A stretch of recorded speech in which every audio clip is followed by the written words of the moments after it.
Again, next week, I'll go for 2 weeks in a row. I will not be able to go overtime because I have a doctor's appointment afterwards. So if I can go overtime today to get these through, or as many of them as I can, I will try and do that for a few extra minutes. But sometimes it just takes a little bit longer. So first, our pieces of business. I'm going live in 3 places. I am going live on YouTube. I'm going live in a private Facebook group, and I'm going live in a public Facebook group. So I want you to know which group you're in if you're on Facebook, because your comments are not private if you are in the public Facebook group, but they are private if you're in the private Facebook group. So I'm going to go in, put in the comments which group you're in. In addition, I have just today opened my membership for Forward Moving Spouses, Stand Up and Thrive. And when I do that, this is what I do. I do a Facebook Live on Cart Open Day, and I do a Facebook Live on Cart Close Day. After that, during the 8-week period where we go through together, it is Detach and Thrive. My course is embedded in it, so it's an 8-week, and then I open again, and then I do Detach and Thrive again. In those weeks when I'm not, I do Facebook Live again. In those weeks when I'm not doing Facebook Live, I pre-record your questions to your answers to your questions, and I do about 3 a week, which is my goal. If you would like me to answer your questions more with a quicker turnaround, then join Stand Up and Thrive, because then I don't limit it to so many questions, a certain number of questions per week. So give me a moment. I'm going to refresh my screen pages to make sure I'm coming in, and then I will put where you're at in the comments so that you know where you're at. So this usually takes just a minute, and then I know it's really boring, so I'm really sorry. Also, let me know if you're here. Okay, good. We got one.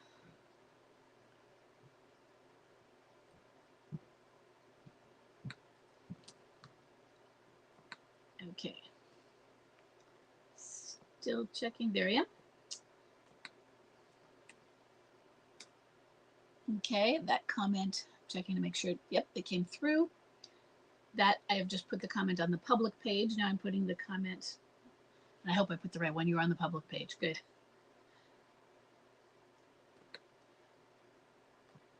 So in that comment is a link to Stand Up and Thrive, which is a paid membership. But also there's a link to Understanding Midlife Crisis, which is a free course.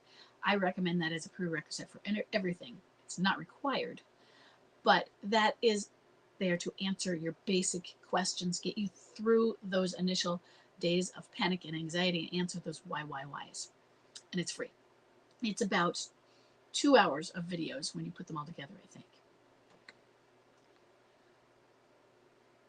So let's see if I'm coming through.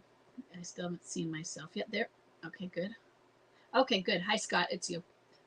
I knew it was somebody, but when I look on my iPad where I'm videoing, it doesn't give the name. So I knew it was somebody I knew.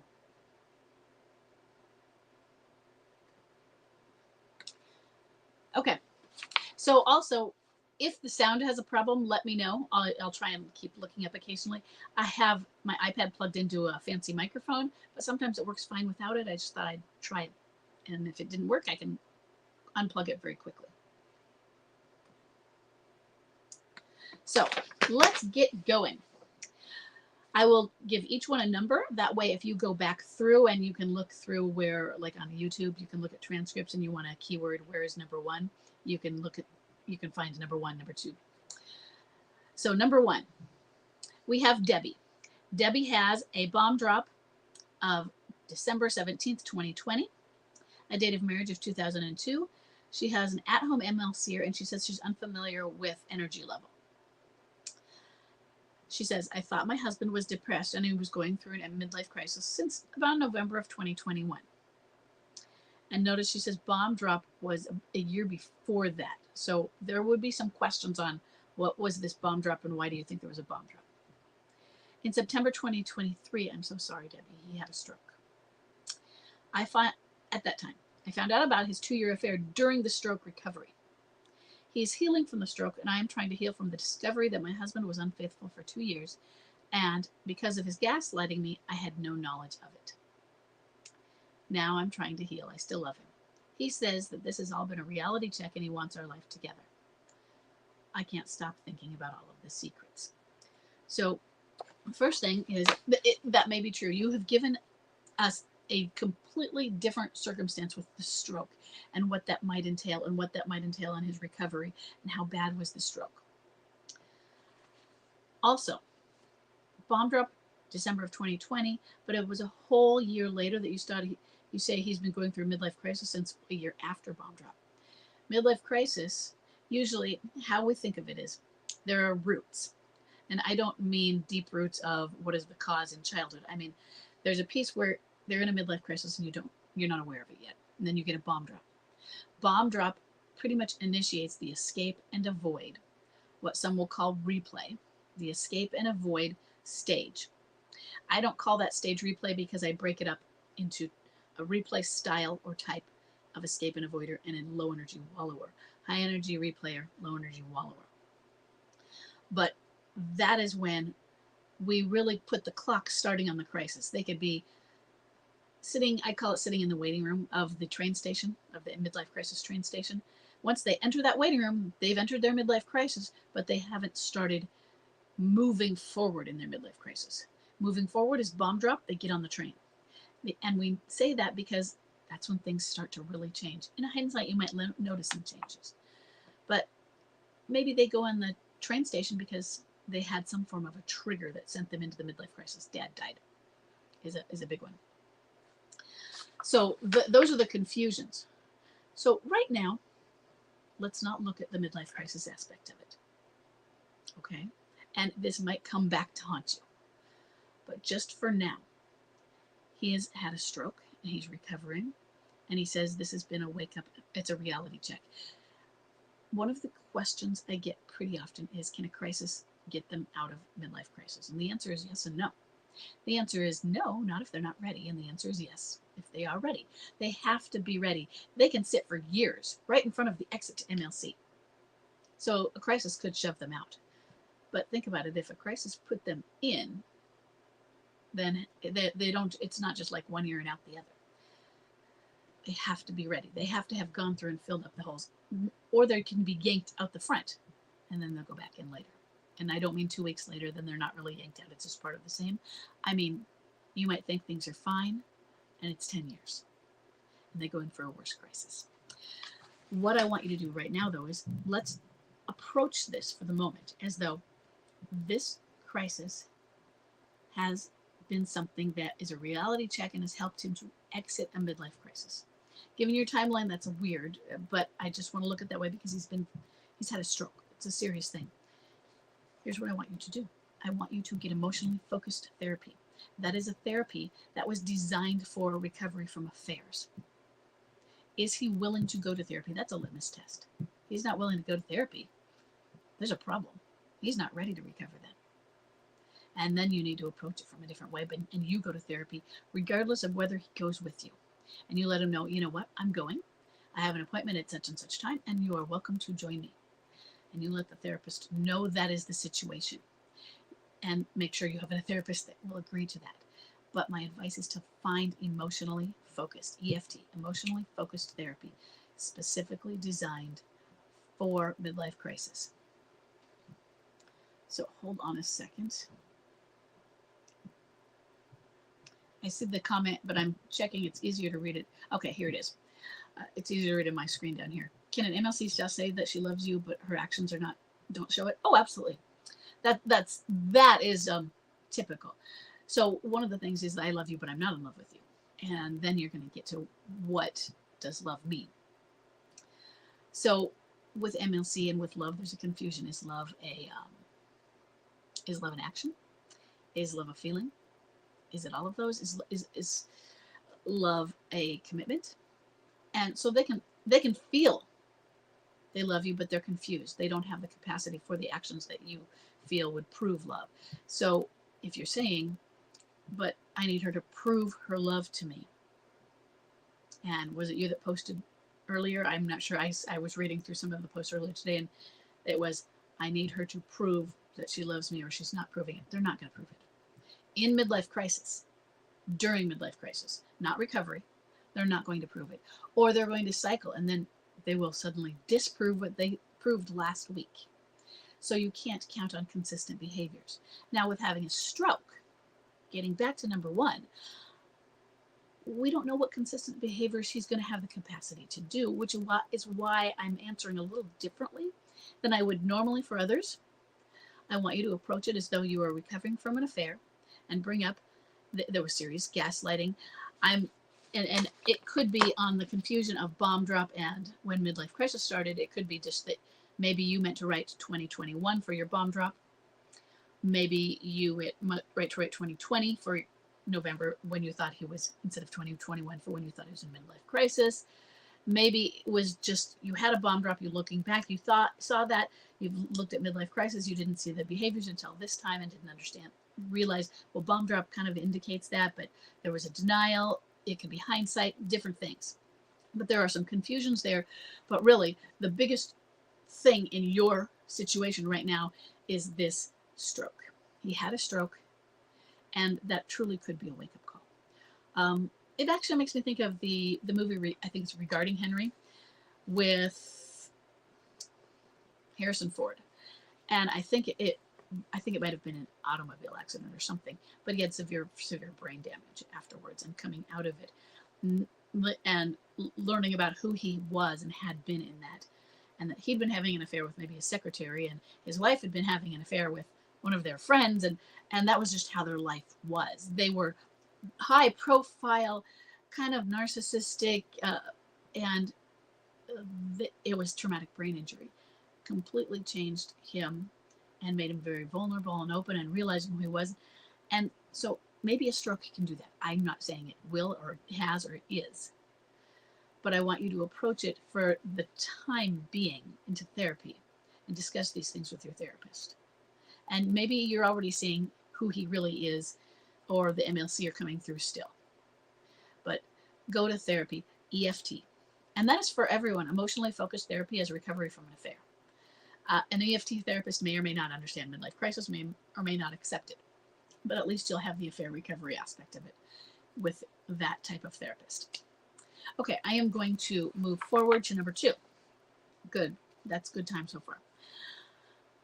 Number 2, we have an anonymous female forward-moving spouse with a bomb drop of January 31st, 2023, and a date of marriage of 2011. She has an at-home MLCer who is a low-energy wallower. She says, mine is an unusual MLCer. He followed script for 2 days after bomb drop. He displayed high energy and used all the classic phrases. Day 2, at night, he asked to come home for dinner and to sleep, and he never left. Just so you know, that's actually not unusual, or it's quite within the spectrum, especially for what you're describing him as, a low energy wallower. He fell apart completely. He never took away my rights of wife, and he refers to the affair as just an infidelity. So he is trying to minimize it. Don't let him do that. But what he may mean, even though he's still minimizing it, is when I talk about affairs versus infidelity, an affair is a type of infidelity. But when I think of something as an affair, I think of it as a relationship, not a friends with benefits, or not a one-night stand. An affair constitutes a bigger arc across where they're with each other multiple times and there's a connection in there. It's not just a booty call. And maybe that's what he means, but he's still trying to minimize the infidelity because, yes, I agree with you. Maybe it wasn't an affair. Maybe it was infidelity, but it wasn't just infidelity, because that just still minimizes it. Because infidelity or affair, meaning a fair relationship, and I'm talking to him, is still a betrayal to me. It's a betrayal to our vows, and our vows are about me and you, and it's a betrayal to me. So stop minimizing that. It's real, it hurts, and saying it is just something as though it is not important to make a big deal of it means that you're not willing or showing a willingness to do the work to heal because you don't feel that it's needed. You betrayed me. So he's not yet showing that, and he's not going to. In a midlife crisis, we get that, but he needs to stop minimizing it. So Now we're on to the alienator in this. She has pushed things in a few ways. She seems a pursuer. She initiates, she asks questions, she invites. She has done a few things to compromise him and cause him trouble with me. She posts on Facebook cycling from in love to resentful to disappointed and back to forgiving. She says on Facebook that my husband loves her but is afraid of going after her, like I'm out of the equation. I love this alienator. She is an affair down, and you are describing borderline traits. That does not mean she has a borderline personality. It doesn't mean she is or isn't. Because what I've noticed is limerence. Oftentimes, what happens to somebody when they go into limerence, especially the women, is they acquire borderline traits for the limerent period. So this could just be how she is behaving in limerence. There's a desperation, an obsession. There's also, notice, the resentful to disappointed and back to forgiving. They can be very splitting.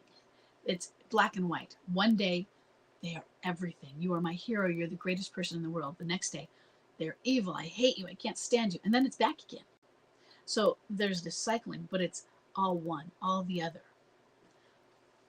She says that he loves her and he's afraid of going after her. So she's making an excuse. Look at what that says really more about her fears. He's afraid to go after her. I'm not saying that's not real. There are times that's real. But we're looking at her and why she says that. She has to make an excuse for why she's being rejected. Imagine her, set aside the borderline trait, but imagine this is limerence, an unrequited limerence. We talk about this with our MLCer, where some of them might not be in an emotionally bonded affair. I talk about limerent affair, but when I talk about it, I mean emotionally bonded. That is where it's reciprocated. You can have a limerent object and they don't reciprocate. So this one person's still in limerence. What if she's limerent for him and he's not for her? And so she's on the other side, pathologically pining away. And that's just, I'm just saying that to understand what she is. She's also normal for what we see in affair downs, for what we see as MLC or affair partners, for what we see as alienators. Okay? You're not as abnormal as you're thinking. What often happens, and he didn't do it for long, sometimes it's a couple of months or a couple of weeks, low energy wallowers try to be high energy replayers. You said he followed textbook script for 2 days. When we think of textbook script, we think of high energy replayers. That's what you see out there with the car and the girlfriend, the red sports car, the girlfriend. Those are high energy. Even you can have somebody who's low energy and gets those, but they just don't sustain the high that they might with a high energy replayer. He fell quicker. It's still normal for what you're looking at as a low energy wallower. Okay. Your job is to heal. I'm going to say that with every one of you. So if I miss it, apply it to every number in here. Your job is to heal. I can tell you about them. What do you need to do about it? You need to heal you. There isn't going to be any one of you where that's not what you need to do. Even if you're, well, I'm already healed. Well, keep going on it then. Keep living your life. Keep surviving. Keep thriving. Keep being an attractive force, whether you want to attract him or her or not. But you are being an attractive force is a charisma. It is other people look at you and go, I want to be like that person. Wow. They are really wonderful. They're great to be around. They're not just surviving, they're thriving. What do they have? What is their magic formula? That's an attractive force. That's what you want to be. Okay, let's go to number 3. Number 3, we have Judy. Judy has a bomb drop of September 1st, 2019. She has a date of marriage of 1985. Her husband is a boomerang and a high energy replayer. Just checking to see if there are any more comments. Okay. She said, oh, and the divorce has been finalized. She calls him her ex. My ex-husband lives 2,000 kilometers away in the same town as the limerent object, but not with her. So and I'm assuming this limerent object is an alienator. It's both ways. He says he wants to remain in contact with me. He says I am a friend. He's living the life I heard he wished for when we were married. She dumps him once a year and he then becomes more warm in conversation with me. We've been talking on the phone once a week for the past 5 months, and he invited me to visit him in his new house in February. Now, I'm going to pause for a moment. And Judy, you said he's a boomerang. You're showing a lot of clinging tendencies. Just that he's warm in conversations with you. Warm. Boomerangs that aren't clinging might not be aloof. They might just be neutral. The reason for communication might be the kids. He's making up other reasons. He might not be way over on the spectrum with neediness, but he's showing clinging tendencies. And I'm saying that in a positive way. The neediness that you might get from some of them might be pathological sometimes, but that's part of the spectrum. So he's not showing that level of neediness, but he's showing warmth. He's showing interest. He's showing a connection. Maybe I should call it connected boomerang, but I think it's a lot of them we do see the cling. So he invited you to visit him in the new house in February. But now, 2 weeks ago, the alienator took him back, and he now tells me I can't come see him. But he will meet me at his parents' house. So in other words, you can't go to his house to see him, but he'll sneak away is what I'm guessing. She doesn't say sneak away, but I'm guessing that sneak away between the lines. The alienator is very jealous. My kids say he is treating me like an insurance plan. I feel used. First, I'm going to agree with your children. Do I respect this backing off and not pursue our weekly conversations? I feel disrespected by the cycling. He calls the alienator a friend, and he has said he cannot not have her in his life. In other words, he's refusing to get her out of his life, but he's not using he's using it as she's my friend and I won't. And I can't live without her. He's saying, according to you, Judy, how you use the not will not, but the cannot. So when you say I can't, you are giving up power versus won't. So if that's the word to use, he's given up power. It's like, I have to have her in my life. Yeah, there's limerence. Yes, that's a limerence type of phrase.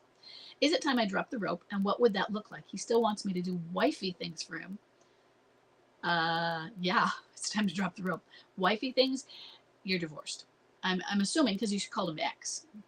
And even if you weren't officially divorced, the dynamics of what's going on, he still contributes financially is the last little bit. So he wants you to do wifey things, but you've removed the right of wife. And so it is now time that he learns what that means by you also removing the right of spouse from him. You don't do wifey things. That's cake eating. And you said he is disrespecting you. It's the cake eating. You're calling it the cycling. I don't think of cycling itself as disrespectful. And the way I say that is, if somebody is confused, do you feel that you're being disrespected because they're confused? So they send you mixed messages. If they're sending you mixed messages because they know what they're doing, and sometimes they do, and they're doing it to manipulate you, that's disrespect. If they're sending you mixed messages, but they don't know they're doing that, they're just confused. I just miss her. I have to call her. Oh, but I miss the other woman. Oh, but here, and back and forth. I don't feel disrespected by their confusion, but what it does to you, how they act with it, is disrespectful. You're right. So the psychology of why they're doing it, I don't want you to feel disrespected by that, because it's not personal. It's not about you. Your bomb drop was 4 years ago. Has he been with that same person for that time? And it seems like he has been with her for most of that time, because you say you know that once a year she dumps him. They have this pattern. They have a pattern of breaking up. They have a pattern of having a high conflict relationship that's toxic if it's breaking up like that. If she's very jealous, she's very controlling. I love that. That's good. Yes. You need to back off on your workly conversations, but I want it to be more than that. I want you to tell him, you know what? I miss this. I enjoy talking to you, and I will miss not talking to you. But as long as you are choosing to have her in her life, you're not saying you need to choose me or her. You are telling him he's already made the choice. While you are choosing to have her in your life, I cannot and I will not. I want it to be a will not, because I want there to be a power in it. I will not be a part of that. It is disrespectful to both of us, to both her and I. And I know we don't care about her in that sense, But why I say it that way is if you disrespect one woman, you disrespect all women. And so on my end of it, I want others, him and her or whatever, to know that I am not going to be a part of disrespecting anybody. I get to be the good guy. She gets to be the jealous one. That's fine. But yes, you back off. He's cake eating. But you set it up as a boundary. You set it up as, this has been disrespectful to me. I would love to be a part of your life. I will miss these conversations. But I will not be a part of them. I will not be a part of having you in my life at all. Other than weddings and funerals because you have kids together. Other than necessary family functions for our children. Until, not if, to use an until you choose to not have her in your life at all. When you do that, then let me know, because I'm here for you. Try that one. That is a no contact boundary with an exit clause. Okay, I'm going to go read the comments for a moment. And I have to look at both. Why do they show up and say, oh, I know, it might be YouTube coming through also. Oh, it is. Okay, hold on a sec. I can see them on here, but I left my glasses upstairs. I just have to lean in really far to see them better. So I'm going to see if this works.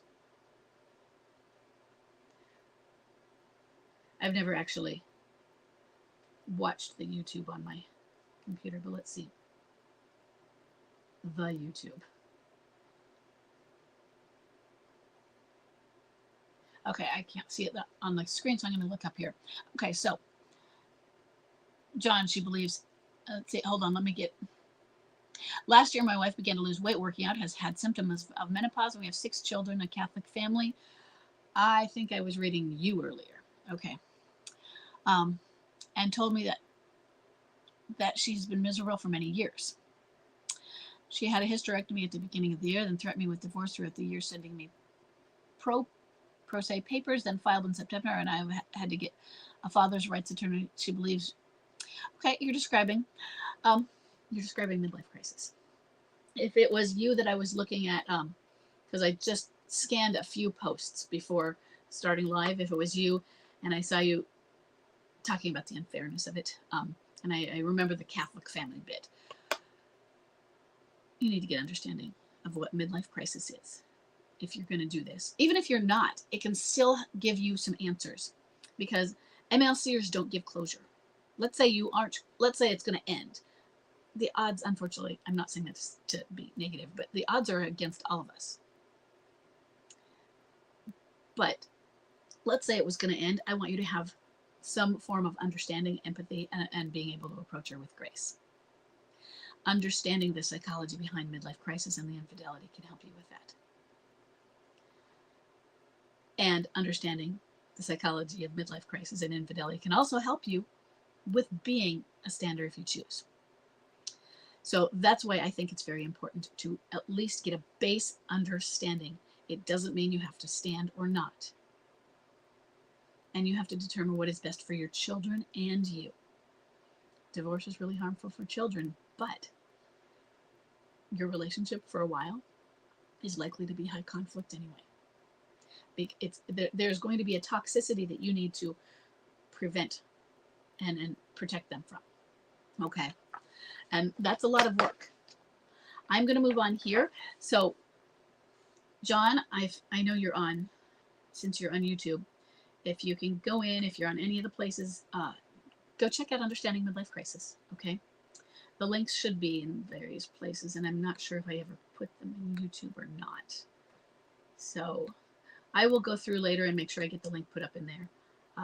The submission is in there, but I'll make sure I do that. Okay, check out, and then if you want to join the forum or join the Facebook group, or like I said, get into Understanding Midlife Crisis, get into a group where you have other people who are going through that. Okay, and submit questions. I'm going to do this one again next week, and then I will do 3 pre-recorded ones each week. Okay. Okay, we're going to go on to number 4.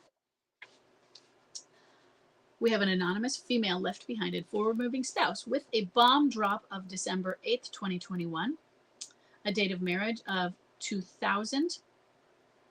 She has a clinging boomerang who is a high energy replayer. Okay, hold on. And for most of these, this morning, I went through the ones that I've looked at before to review the videos. I did not make it to this video again. It's a little bit familiar, but I might miss something. She says, I've contacted you in the past regarding my husband's affair and partner harassing me through text messages to the point I had to get the police involved. And I remember the police involved one. There might have been 2 incidents, but I mean 2 different people throughout the that have submitted things. But as you predicted, she and he were constantly at odds and split. She was highly envious of me and wanted my life. He repeatedly told me they weren't together and that he was working on himself. Yeah, right. But I came to find out they were living together when he returned home in May of this year. So, get that. He returned home. There's 2 messages in that. He came home and she allowed him to come home. Okay. And I'm not going to say anything against that because I did it 8 times. There's times when it's okay. And sometimes it's okay or it's not, and you don't know it till you're in it. And then you're like, oh my God, this was a mistake. You don't know until you do something that it's a mistake sometimes. So it's not the wrong decision. She says, I do not trust him, and I'm unsure I made the right decision to let him back home. I don't feel as connected to him because of his betrayals. Is this common for the left behind spouse? I feel so dumb for letting him come back. I don't know if I'll ever be as in love and dedicated to him again. So, bomb drop was 2 years ago. He's not through a midlife crisis yet. So, you should not feel, and I'm not telling you do not try to feel disconnected, but it is normal that you are not feeling connected to him because of his betrayals, because he is not through his midlife crisis, whether he is seeing anybody or not, whether the affair is over or not. He's not through his crisis. So the MLC person is the person you were living with right now. And he is not ready, probably, to be doing all of the repair work. And let's say he were. That takes a lot too. The repair work is going to be back and forth, and it's painful. You have to deal with him dealing with this guilt and shame. He has to deal with your pain, and that scares him, and so that's going to cause withdrawals from him. It's like, I can't do this. He'll want to give up. It's not this nice, smooth road forward, and they're happy, I'm here, I'm better. No, it takes inner work. It takes shadow work. It's hard, it's painful, and you have to face. Okay, you say, did I freeze? I'm going to stop for a moment. You say it froze, so I can see me not frozen. So am I? Anybody else post and say if I'm okay?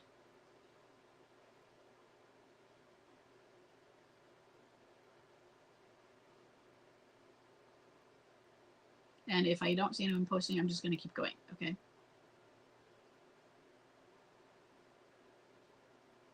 Okay. I'm just going to keep going. When I check on my computer, I can see it.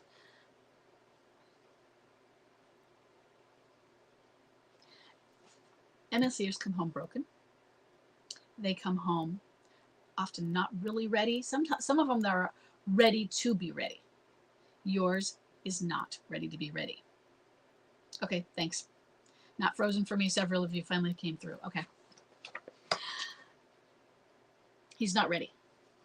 And yeah, maybe you shouldn't have let him come home. What do you want to do about that now? Is it so bad that you're like, I want to get him out? Or do you want to, if he's not saying, I'm leaving, problem solved if he's saying it, okay? If he's not saying it, what does that mean for you? Does it mean I'm going to work with the situation that as I have it right now and not put so much pressure of change on it and kick him out? Because supposing, because he's not having an active affair, he's not having an affair, or if he is, I certainly don't know about it, so I can't kick him out for that reason because I don't know. If you were having an affair and you knew about it and he knew you knew about it, then it would be, yeah, you kick him out. That little piece about he knows you know means he knows you're letting him get away with it, which is why that's when you kick him out.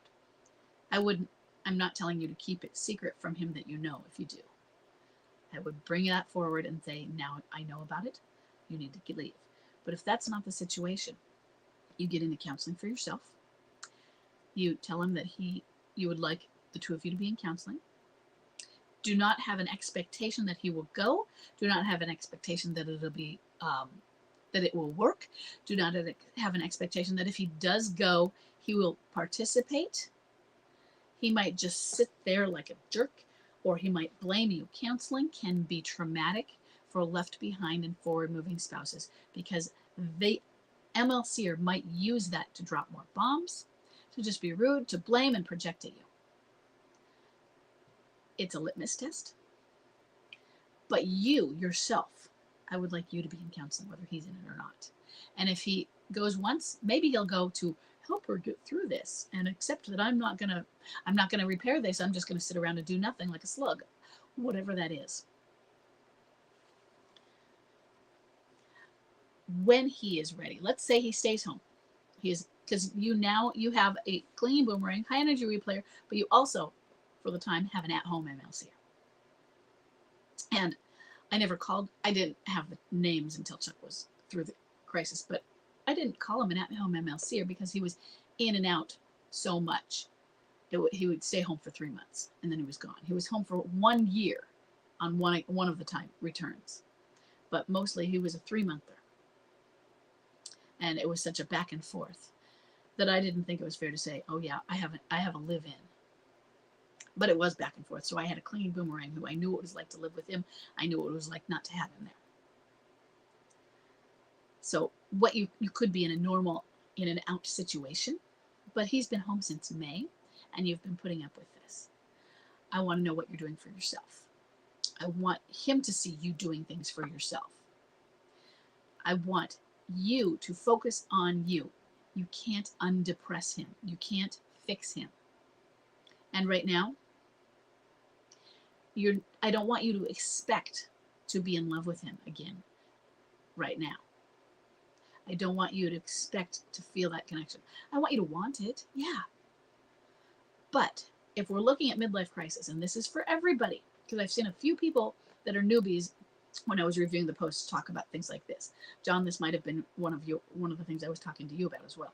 But if you're in the beginning, you're not going to feel that connection. It's not there. Many of you still say, I'm madly in love with my husband, wife. I am still in love. That feeling might fade. You're going to start going, why am I here for this person? But that's part of the process. MLC gets worse before it gets better. And we are hopeful, not a guarantee, that core person will come through and be there. Changed, grown, more mature perhaps, or not, but ready to work on us at the end of this crisis, or even close to the end of this crisis. And maybe if that's the case, working with us can help them come through it. No guarantees of that. But right now, you put your marriage in a box and put that desire, that need that you have to feel the love, to feel the connection, to be those things, put it in the box with it. You will take that box down. The box protects your feelings, and the box protects your marriage. Say, you know what? We're not going to work on our marriage right now, because if we were trying to work on our marriage right now, we would get really disappointed. I, the left behind, forward moving, would be resentful that you're not doing your part to repair, and you don't seem to care about it. They're the one in midlife crisis. It's not that they don't care about it, but they're in a crisis, and that's priority. It's like saying you have no breathing and you have a giant gash. Not that spurting blood, but that giant gash. But you're not breathing. The midlife crisis, it's not breathing. Not breathing, you're dead. Giant gash, we're going to do CPR, get the breathing going. Then we will deal with the giant gash that might mean you're going to lose a leg. Whatever it is, it's bad. But it's not so much loss right now that it would kill you as quickly as not having the airway. It's a triage. You pick which one to deal with first. We're dealing with the midlife crisis, or they are. And while they're doing that, you need to live your life and heal. Okay, so what you're feeling is normal. You need to make a decision about whether you want him there or not. I'm not saying kick him out. I'm not saying keep him there. It's your decision. But the reason I'm not saying kick him out as my advice is I advise that specifically when there's an active affair, he knows, you know. Then I'm like, you need to figure a way to get him out of there, because that is not something you are enabling. If it's that, then the advice is to kick him out. If it's how you have it, you have to figure out what you can deal with. Okay? What you can handle. How toxic is it for you? Is it impossible to put the oxygen mask on your face if he's there? Or you have the mask on your face, but you can't get oxygen in it because he's there and his presence is like pinching the tube. Okay? It's about you. His crisis, him. This is about you. Let's move on to number 5. See, I told you it takes me forever to get through these so that I can give good answers. So we'll see how many I get through. So, number 5 is Yesenia. Yesenia is a forward-moving spouse with a bomb drop of May 4th, 2021. She has a date of marriage of 2018. He is a vanisher, and she is not familiar with energy level types. And this is another one where the bomb and some things might be a little fuzzy. We'll look. So she gave the bomb drop as 2.5 years ago. She said, though, he was having an affair for about 2 years. That puts us with bomb drop. Then he met someone else while he was with that first person and started having an affair on the affair partner, I guess. I found out 2 months later. So what it sounds like is Yesenia, didn't know there was an affair going on. So what was this bomb drop you had in May of 2021? Did he say that and you just didn't know there was an affair? Has he been at home, except he's now a vanisher? Because then he left me for the second affair partner. 4 weeks ago, he never came home. So what that means is he's not a vanisher yet, because 4 weeks doesn't constitute vanish because it hasn't happened long enough. It's a trend line toward that, perhaps. But we see boomerangs, even clinging boomerangs, who go silent for 4 weeks. Not the norm for a clinging, but it happens. It can happen due to an alienator's influence, manipulation, jealousy, emotional blackmail, control. You can't call her, they say. So he stopped coming home 4 weeks ago. I have read Heart's Blessings book, but I'm still confused as to what stage he's in. He's in escape and avoid. So first, if that you're looking at your bomb drop as 2 years ago and you didn't have this, I just found out about this affair thing and then he left, then if it were bomb drop, he's been having an affair for 2 years and you didn't say I just found out but you've known, I might give he's probably in escape and avoid, but he could be going somewhere else just on a timeline basis. Based on what you're describing, I say escape and avoid. But right now, I'm putting your bomb drop as when you found out about these affairs. And then he decided to leave. He had a secret affair is what it sounds like. You didn't know something was going on. Then there was a bomb drop. And the bomb drop was you're finding out about the affair 2 months after he started cheating on the first alienator. And then he left.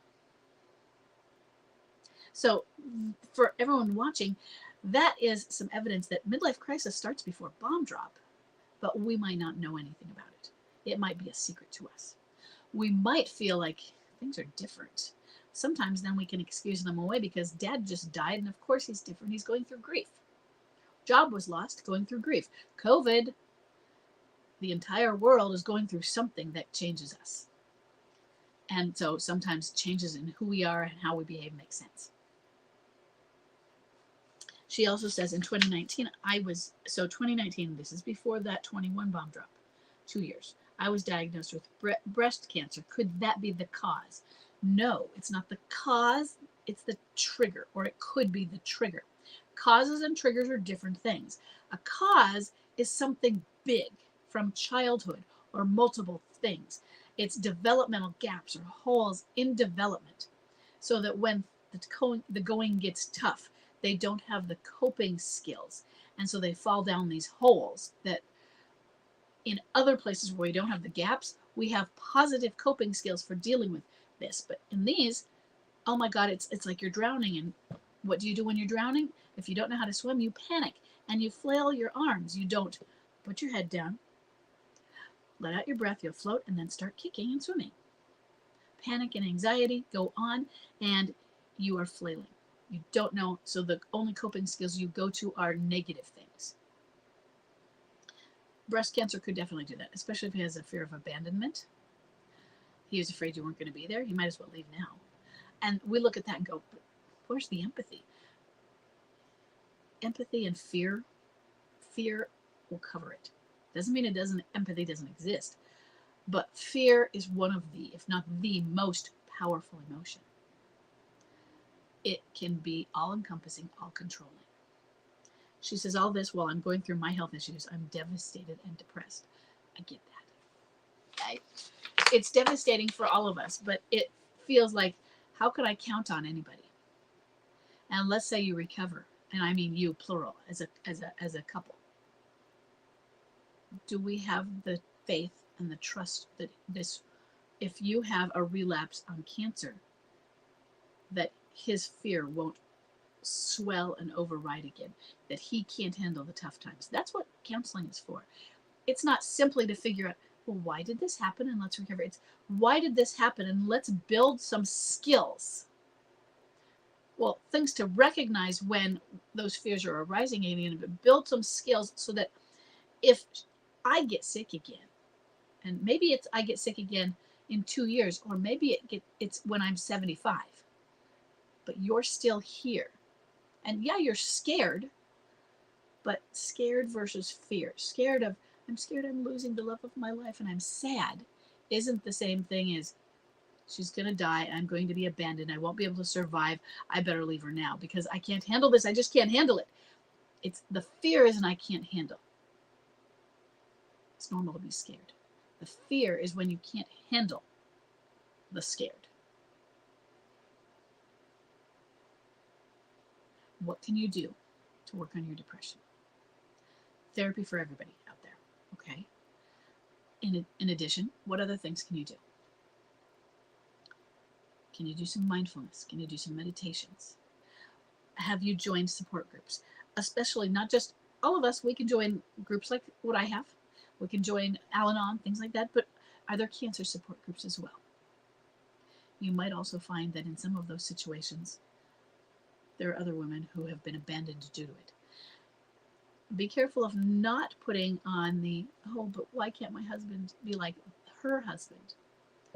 My best friend from high school has recently gone through and recovered from breast cancer. And just from the Facebook posts that she's describing, he's been amazing.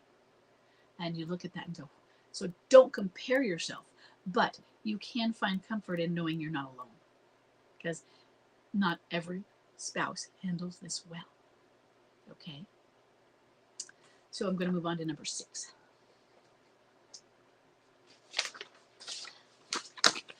Number 6, we have an anonymous female forward-moving spouse with a bomb drop of August 17th, 2017.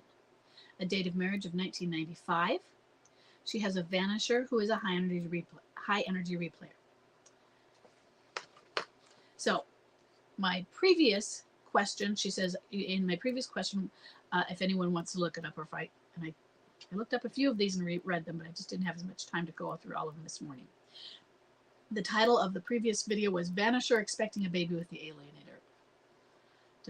I've been monitoring my own vanisher through the grapevine, and I've spoken to several women older than me that also had vanishers. Mine started out as a clinging boomerang for the first 2 years, but then stopped all contact. That is not normal, but not abnormal. So I don't want people to first think that that's normal for a clinging boomerang. Excuse me.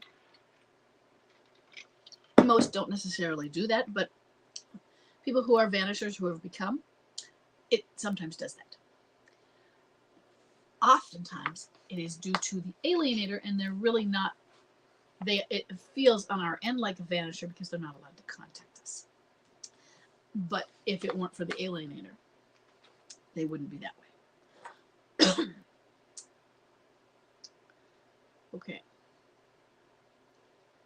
From what I hear, he doesn't hang out with any of his old friends who all think he is a shadow of his former self, and they find it strange how much he has changed. It's pretty par. Everyone thinks the alienator is toxic and controls his every move. I love that. That's your affair down. I've not heard anything good about her. I bet. The other women all say the same, that their ex-husbands, whilst they were with their alienators, were very depressed and not happy. Yeah. I think these type of men have avoidant personalities. They also had addiction issues, including mine. Could this be a pattern of the vanisher? I don't have an answer, but I love this question. So just this morning I did look up some little bits on.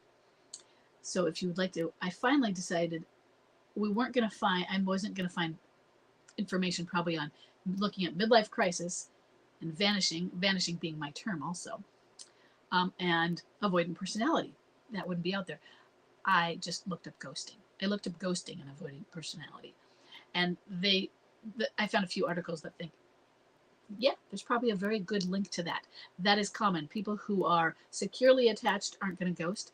People who are anxiously attached are probably going to be the victims of ghosting. The only challenge in these articles and this research and looking it up is usually it's focused on short-term relationships. And by short-term, I mean not marital. So they refer to it as girlfriend, boyfriend, how to get your ex back, but they're not looking at, but wait, these people were married for 30 years. Is there an avoidant? I still think there's a pattern to it, yes. So I think also what I've noticed is the attachment theory is one of the new buzz things that I'm seeing a lot of in the forums and the groups and more talk out there about. For years, it was borderline personality, narcissism. It was personality disorders. Not that that's gone away.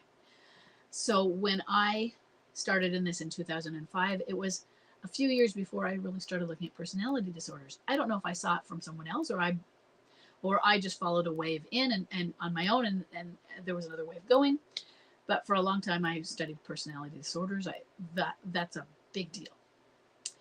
I didn't talk about limerence. I talked about infatuation, and I hyphenated it because I don't want it to be thought of as though it's in love. When I talk about limerence, I'm really focused on emotionally bonded two-way things, but we don't always have that. Sometimes it is a limerent object and a non-limerent.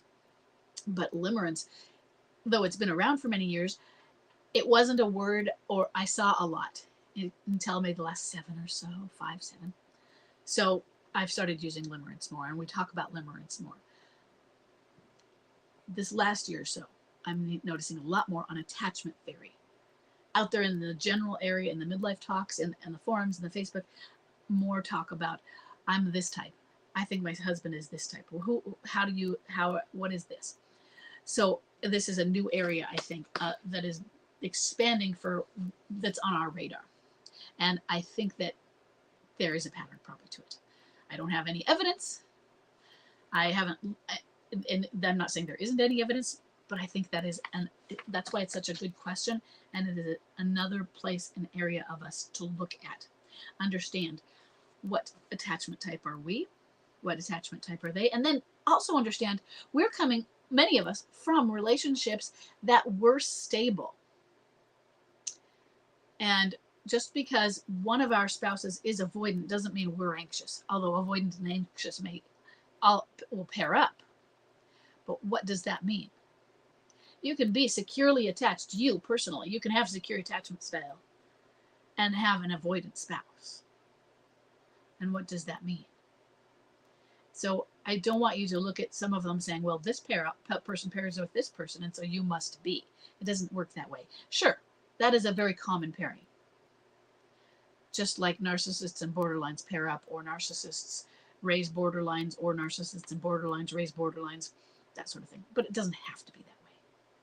So if your spouse is one, it doesn't mean you are the other. So I don't want you taking the information and going, oh, that means I'm anxious, that sort of thing.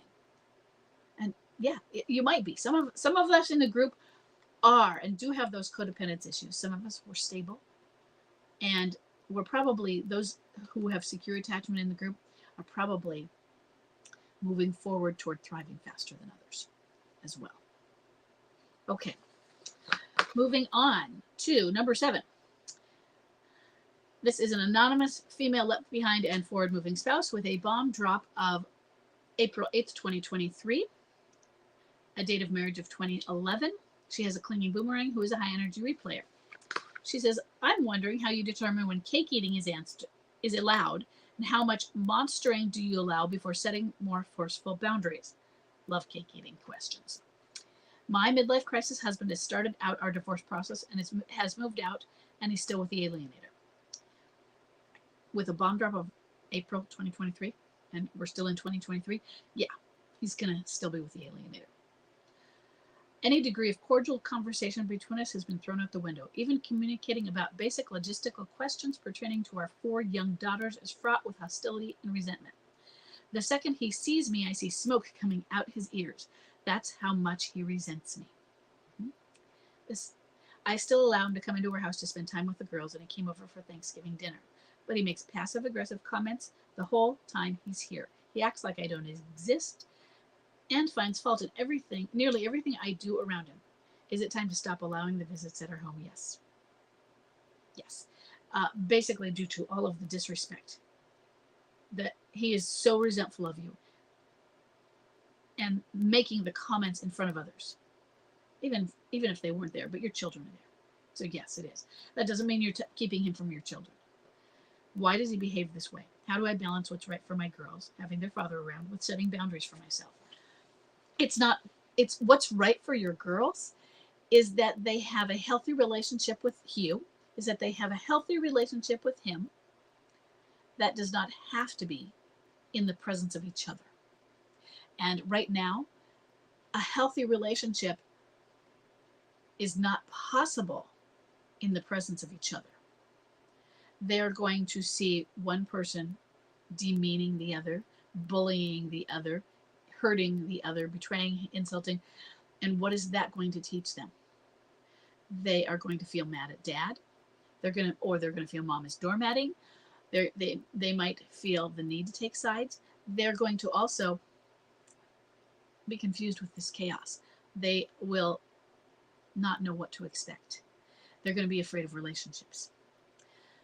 So having this where you are not together with the children is protecting them. Why is he acting this way? Because he's angry. He's acting this way because he doesn't want to be responsible. He doesn't want to take responsibility.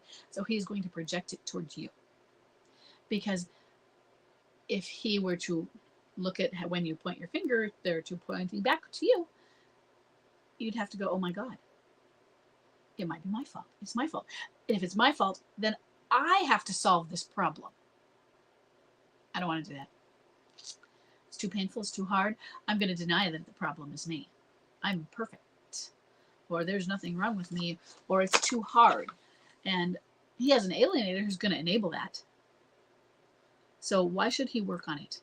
And you tell him that, well, that you do it for the girls. If you're in denial, buddy, he's going to tell you, children are resilient. And you know what? They just don't like you. Or you're alienating them from me when they are resistant to him. It's not easy. And the alienator, one of her goals is to make it easy for him. It's not easy for him. She's going to be controlling. But even controlling, well, now somebody's making the decision for me. That was easy. She said, she chose what I was going to do. It's too hard to admit you're the one that's wrong. Saying sorry is one of the hardest things you can do. Now, saying, I'm sorry you feel that way because you're giving somebody comfort after they've lost somebody is not an apology. That's showing empathy. But an apology, sorry. I'm sorry for what I have done. You have to acknowledge you've done something, and then there's an amends that go with it. There's action. It's not ready for that. His bomb drop was very recent. He's not even a year out. So MLC gets worse before it gets better. You're still in the worse. It is still likely to get worse phase. And you have one that is really angry. And you have to set some boundaries to that and say, you know what? If you're going to talk to me that way, then you're not allowed to be here. And if you're going to talk to that my way, I'm not going to talk on the phone with you. You can talk to me through this mediator. You can do, you can get a special apps for how you do children communications and their calendar set up. I think court systems might even use those. I don't know what they are, but some people have said that courts use them, family courts. You need to set the boundaries. And yeah, it's a protection for you, but also for your 4 young daughters. You get strong with it. And if he threatens you, well, you're not being nice. I sense he's bullying. You need to put up a strong front against that bullying. And then he's going to get worse because he's going to think, well, that didn't work. I am going to do this until she caves. You don't cave, he finally has to back off. But when? Some back off really quickly, and some will keep escalating to see where your breaking point is. And you have to figure that out. Not where your breaking point is, but you have to stay strong. And what additional boundary can you set? So that, okay, he's going to bully, but hey, I'm going to put such a boundary up that I can't tell he's bullying. Such as he would call and yell and scream at you on the phone, but you don't answer the phone. Maybe you have his number blocked so you don't get messages from him. Whatever it is, yes, you set the boundaries and you set them for both, or for you and for your children, for all of you. Okay, I know it's not easy. I know it sucks. But it's important to do for everyone. Now, you asked something. How much monstering do you allow before you set fast? You need to set those boundaries. So I don't want you allowing more monstering. Now, I'm wondering how you determine when cake eating is allowed. What he's doing right now isn't cake eating. Cake eating is when they want to be with you, not in a mean way. At least that's my idea of cake eating. They're trying to have a wife in the kitchen and the whore in the bedroom. And they're trying to charm both of them. They might cycle between charming and not charming, but there's at least a trauma bonding that could come from a love bombing phase of it. Whereas what feels like a positive phase. He's not doing that. But how do you determine when cake eating is allowed? Some people might be hearing that question and going, well, cake eating's not allowed. What are you talking? It's never. And the answer is no, it's not never. I like a tidbit of cake. What it is it's the line is abuse. When does the cake eating become abusive? In the beginning, I needed to build a foundation with Chuck. A foundation and rebuild something that maybe we had lost pre-midlife crisis. We weren't everyone's perfect couple. It's not ever going to be that way. But I needed a rebuild. I had a friend who said, I wouldn't have been surprised a few months ago if this has happened, but I thought you guys were doing better. And that was at bomb drop. So we weren't everyone's couple. I needed to rebuild. I needed to rebuild our friendship. I needed to show him that I was willing to do some of the things he wanted to do. And that might have meant that there was some cake eating going on. Now, a few years in, and his cake eating was, I know he was so reassured. I want to build reassurance. And that is some of it. He was so reassured, though, now, after a few years, that I was not going anywhere, that I was going to be there for him. That he said, and he said it to me. I was like, why do you say these things to your wife? Well, you know what? I'll just leave her in the morning. I don't know if it was her or me. I'll leave her in the morning. I'll break up with her and come home to you. And then at night, I'll change my mind and I'll go back to her. And then in the morning, I'll do it again. That's the height of cake eating. And part of the height of the cake eating was that he actually didn't have a secret plan to do it.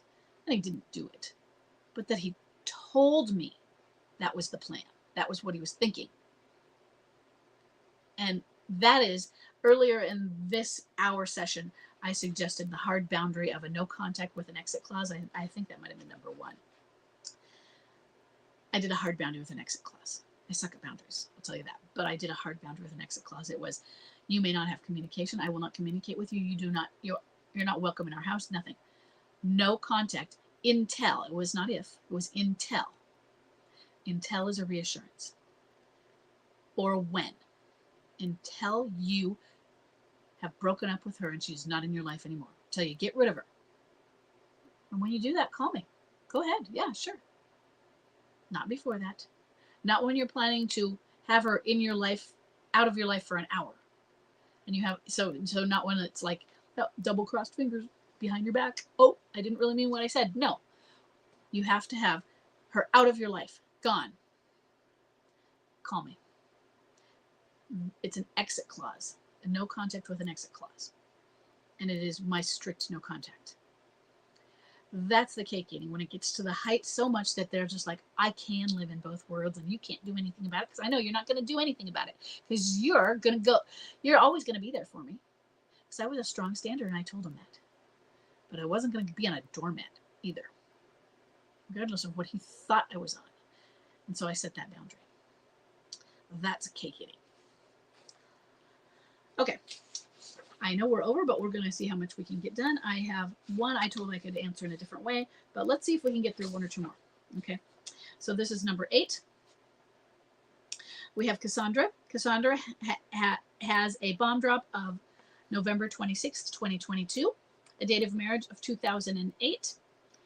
She is unfamiliar with contact type, and she has a high energy replayer. So just so I briefly go over Cassandra, contact type is, we have boomerangs, off and ons, and vanishers. And then I will put the modifier clinging, usually on boomerangs, rare for off and ons. Clinging means, it talks about the emotional connection they have. It's not really separate from the boomerang. Clinging is just a type of boomerang. But boomerang, vanisher, and off and on, those are simply references to how often you have contact. Whether they initiate or you initiate. Contact not being, I heard something through the grapevine. So, but contact being, you called and they responded. If you called them or sent them something and you didn't get a response, that's not a contact. If they contacted you, that is a contact, whether you respond or not. So if you initiate and they respond back, if they initiate at all. And so for a boomerang, these are very subjective. It's 2, even 3 months. We could go up to 2, once every 2 months. Sometimes when you get to once every 3 months, I call it an off and on. Once in 6 months, so twice a year, vanisher. You basically might never hear from a vanisher, or up to twice a year. If you hear from them more often, I'm going to call them an off and on. It's not about how emotionally connected they are, though. I don't care if their reason for contacting you is because you have kids and they're being mean and monstering and they just seem like they might even seem indifferent rather than hateful. The opportunity for contact is an opportunity for them to observe you and see your changes and growth.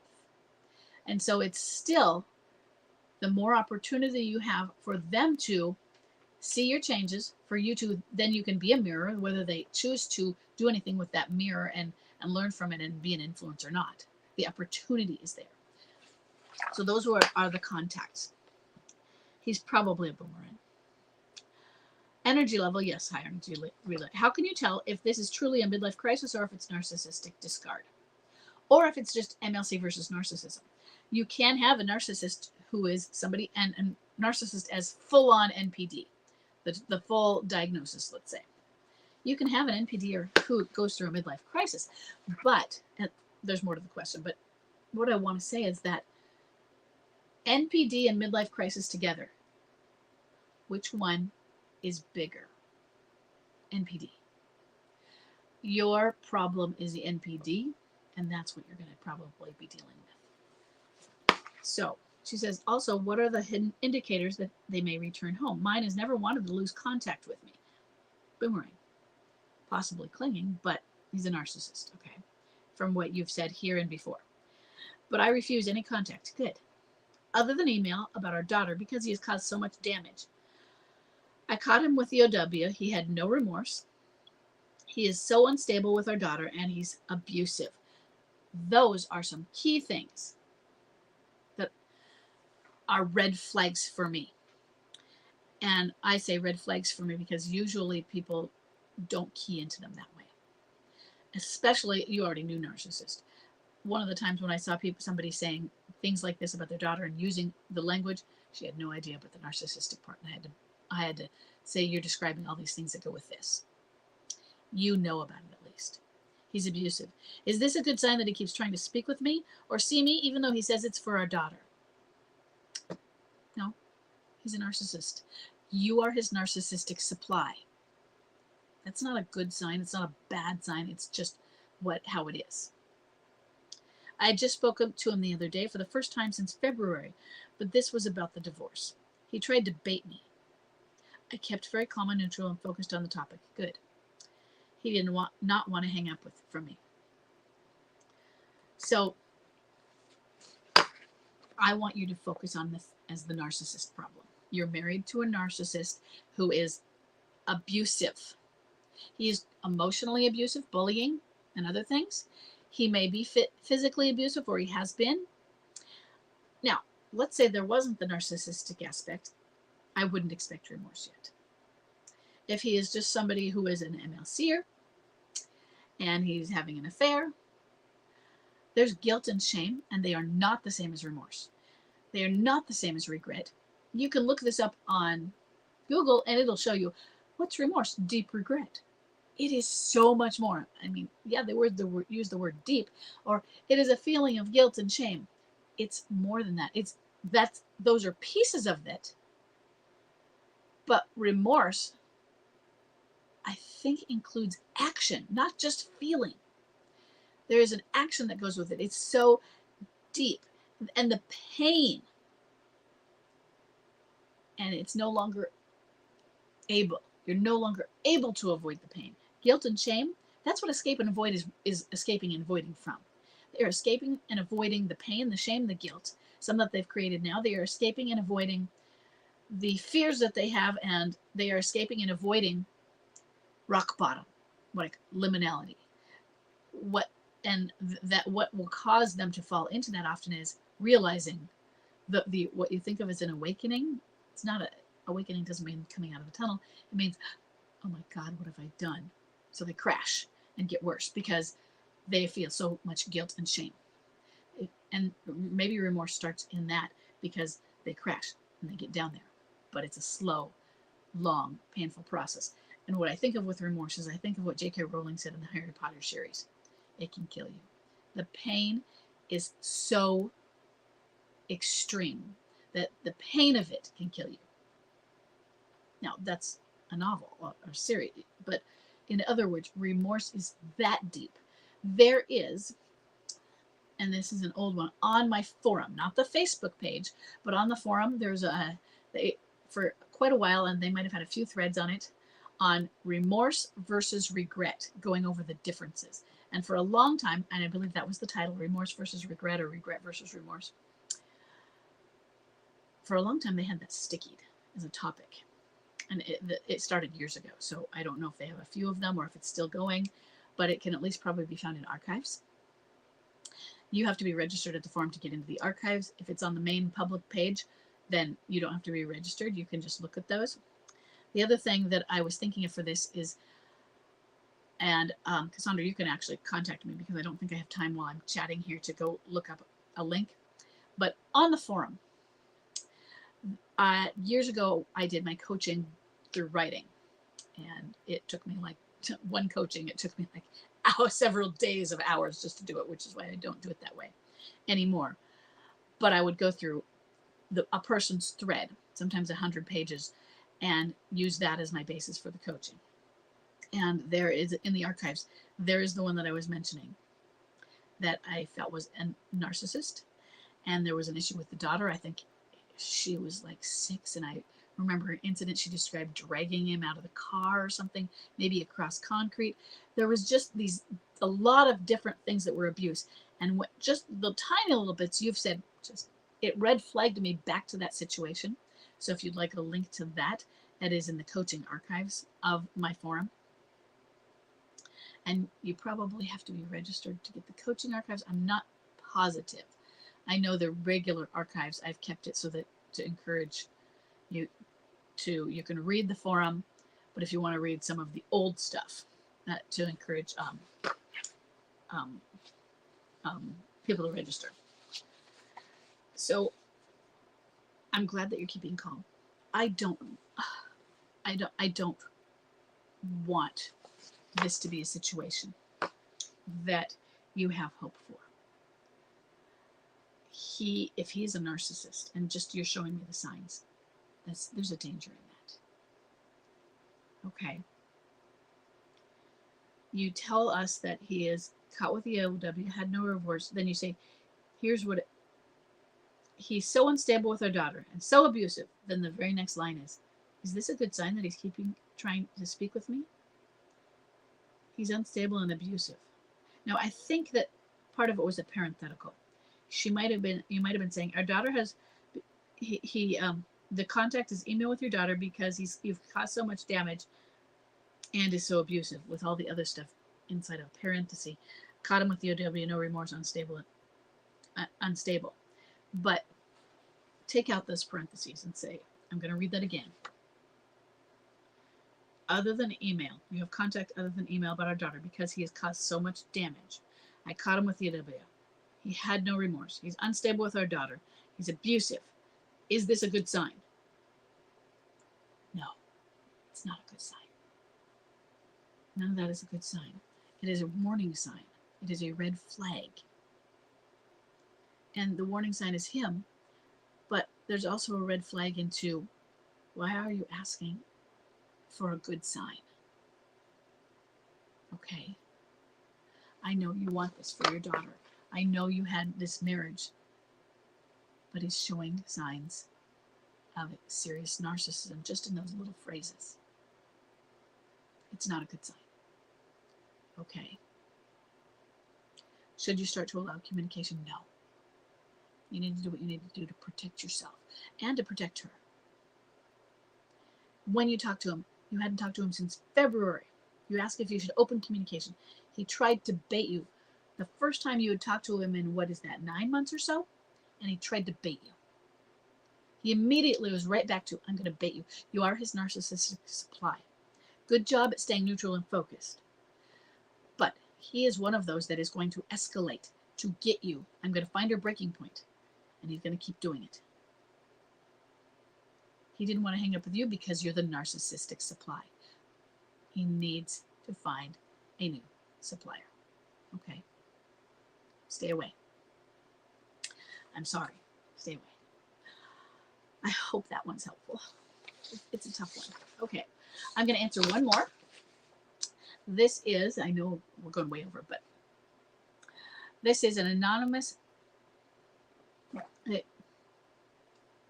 Everyone's been female, but I have a male in here. Okay. I have two more, but I think I'll only be able to get through one more. Anonymous, number 9, anonymous female left behind in forward-moving spouse with a bomb drop of December 24th. Oh my gosh, Christmas Eve, 2021. Sorry. Date of marriage of 2014. At-home MLCer who is a low energy wallower. I need help with where my husband may be in his midlife crisis. We've been together for 17 years. We're married for 9. No kids. He had an emotional affair 2 years ago, but I'm now seeing that it might be an MLC. Okay, I had a question on this one also. Why are you now thinking it was MLC?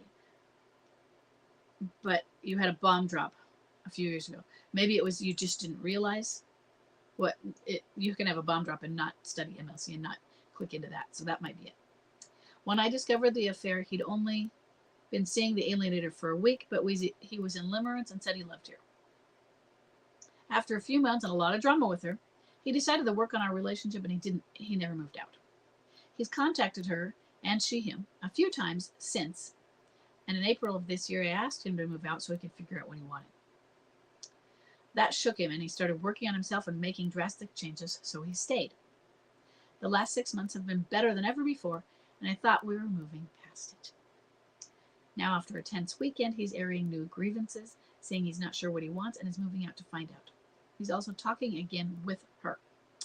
I love him, but don't know how much longer it may take to find himself, and I don't see many similar situations to look for for advice. I found that last little point interesting because you're describing standard stuff right here. You're describing low energy. You're describing at home. You're describing MLCer who is cycling or who works on it. You describe somebody who, as soon as something gets tough, and sometimes we say, oh, when the going gets tough, the tough get going, meaning they don't they aren't really as tough as they think they are, that sort of thing. And he's kind of like doing that. Oh, you had a tough weekend. You had a tense weekend, so he's airing new grievances, saying he's not sure what he wants. Well, think about it in this manner instead.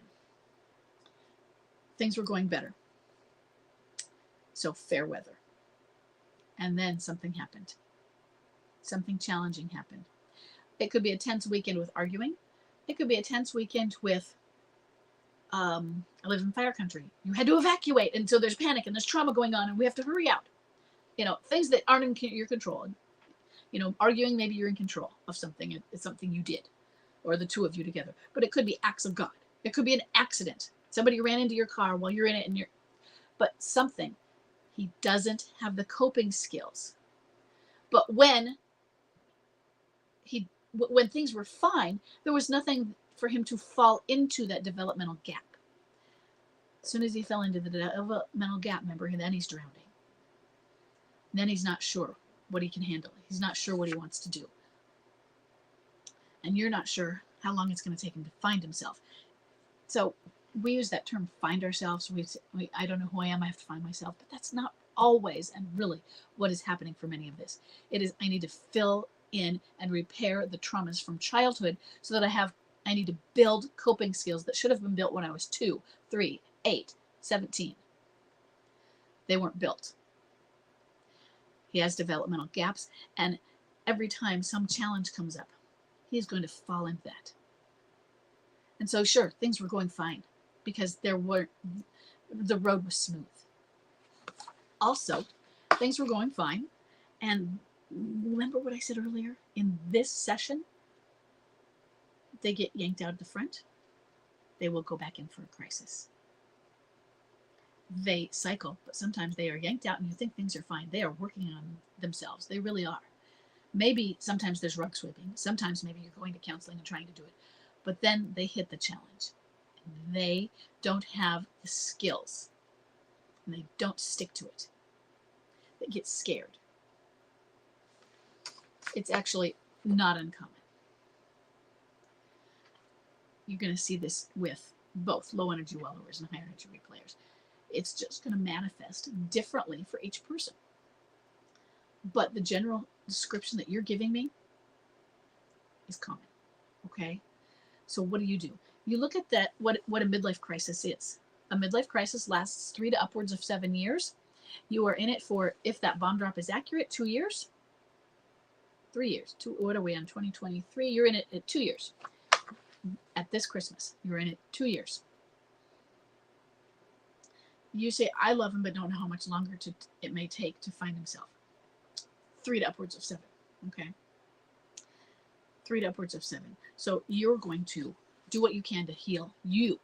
You can't fix him. You can't heal him. You let him go. It doesn't mean that you have to divorce him, or it doesn't mean that you stop standing even if there's a divorce. None of that has to be. You put your marriage in that box on the shelf. You leave it there. It is protected. And you say, you know what, honey? I'm not going to let this hurt us. I'm not going to let it hurt us. I know I'm not approving of what you're doing if there's an affair. Or if you need to find yourself. And he's like, but I'm ruining us and I can't do this and I can't. It's okay. I've taken our marriage and I've put it on a shelf because there are some other things you need to take care of right now. And I'm not going to let that hurt our marriage. Now, there are still rules. And I recognize that those rules might get broken. Such as the fidelity rule. None of this is giving us permission. We're not Ross and Rachel. We're not on a break.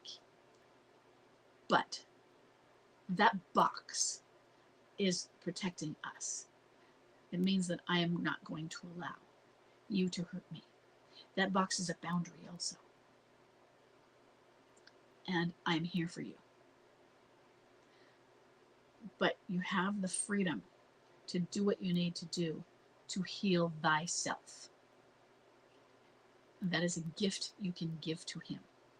It is a gift you give to yourself. And then recognize it's up to him.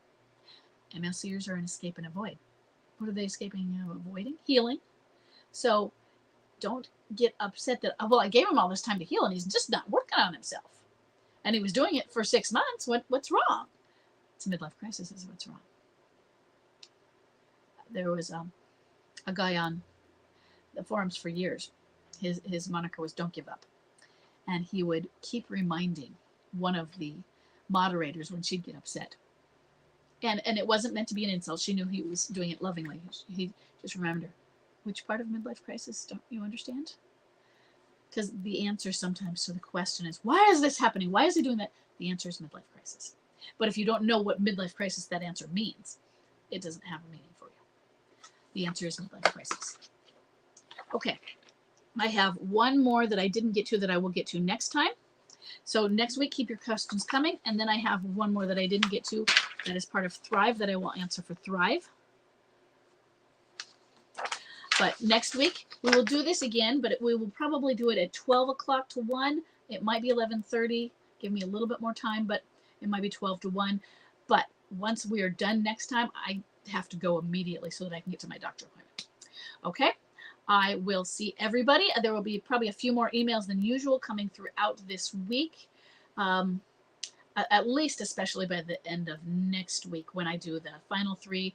I do final 3 emails next Thursday for the cart close.